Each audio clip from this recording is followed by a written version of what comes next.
is a city beneath your feet.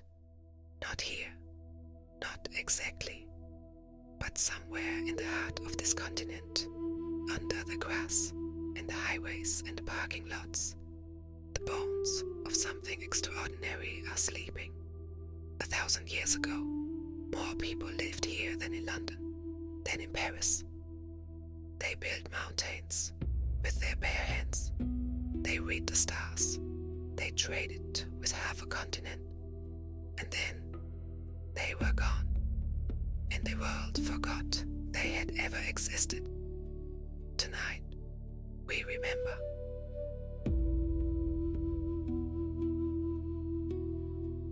The year is 1050 CE.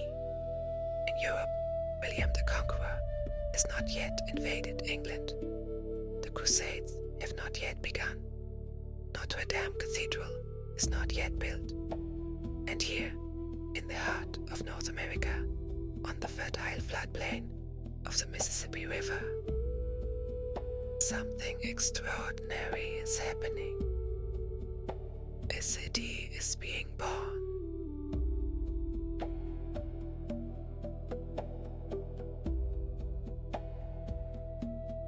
From above, it is breathtaking. A great central plaza, larger than 35 football fields, surrounded by over 120 earthen mounds rising from the flat land like man-made mountains. And at the center of everything, the Great Pyramid, called Monk's Mound today, though that is not its real name. Nothing about this city carries its real name, because we never learned it.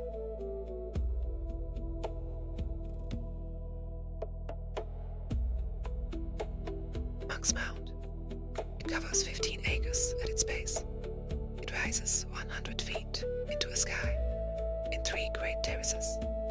It is the largest earthen structure ever built in North America, and it was built entirely by hand. No wheels, no metal tools, just people carrying basket after basket of soil for generations, until a mountain rose from the flat earth.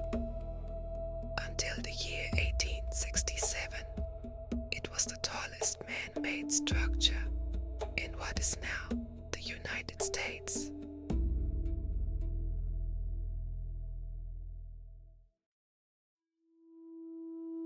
At its height, around 1100 CE, between 10 and 20,000 people lived within the city's boundaries. Tens of thousands more in the surrounding countryside. That is more people than lived in London at the same time. More than Paris. This was not a village. This was not a camp. This was a city, the largest city north of Mexico. And it had everything a city needs.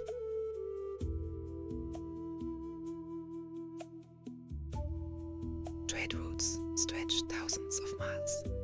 Seashells from the Gulf Coast, copper from the Great Lakes, obsidian from the Rocky Mountains, all of it flowing into and out of this city.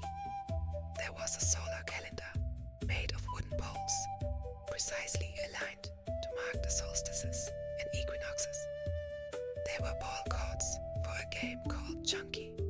There was a residential district for the wealthy, and another for the common people. There were priests and rulers living at the top of the Great Mound, looking out over everything they had built.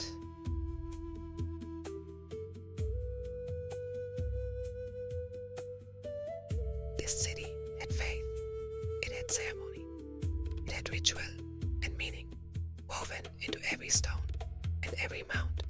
When archaeologists excavated one of the burial mounds, they found a man laid on a bed of 20,000 shell beads, someone of great power, someone at the center of something vast and important, someone whose name will never know.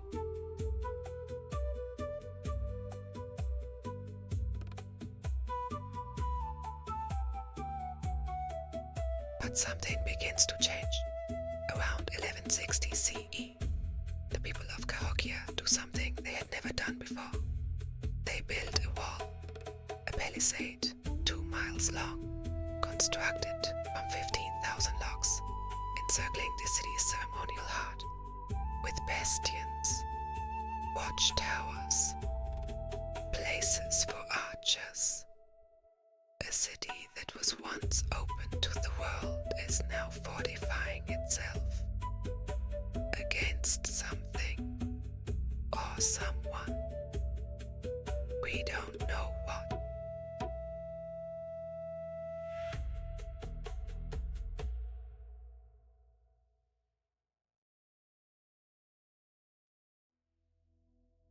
Around 1200 CE, a large fire destroys an entire residential district. The buildings are never rebuilt. The population begins to fall, first slowly, then faster. Was it drought, floods, war, political collapse, disease? Historians and archaeologists have argued about this for over a century. And the honest answer is, we don't know.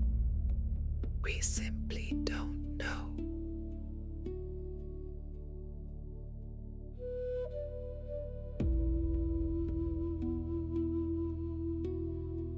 By 1350 CE, just 2.5 centuries after its peak, the city is empty. The plazas where tens of thousands once gathered, silent.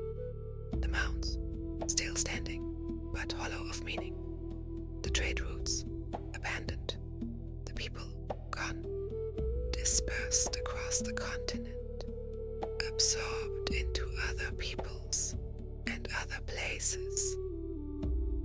Carrying with them memories of a city that would be entirely forgotten within a generation.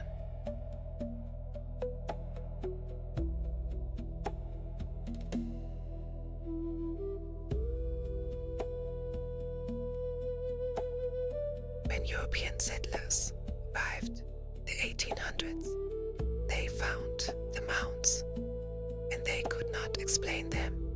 They knew that Native Americans had built them, but the idea of an indigenous city greater than London did not fit the story they had told themselves about this land. So they invented other explanations. The mounds were built by the lost tribes of Israel, by Vikings, by the Chinese, by Atlanteans, by anyone except the people who actually built them.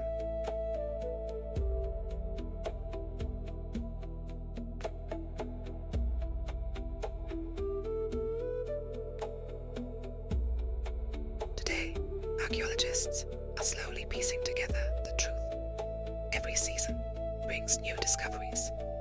A copper plate here, a carved shell there, traces of a wooden solar calendar, the remains of a feast, the grave of someone powerful. Cahokia was designated a UNESCO World Heritage Site in 1982, recognized as one of the most important archaeological sites in the world. And yet, most Americans have never heard of it. Most people drive past it on the highway without knowing it's there.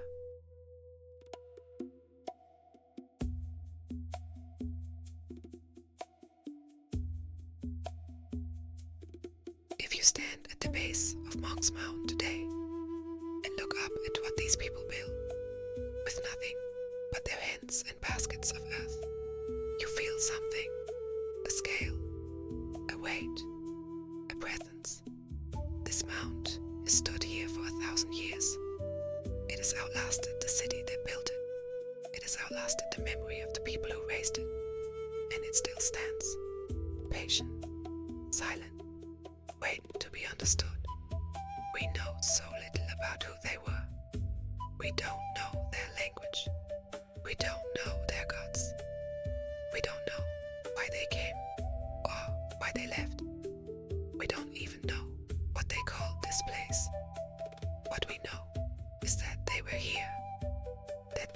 something extraordinary, and that somewhere in the story of this city, in its rise and its silence, there are answers to questions we haven't even thought to ask yet. History never truly disappears. It only waits for someone willing to listen. Until next time.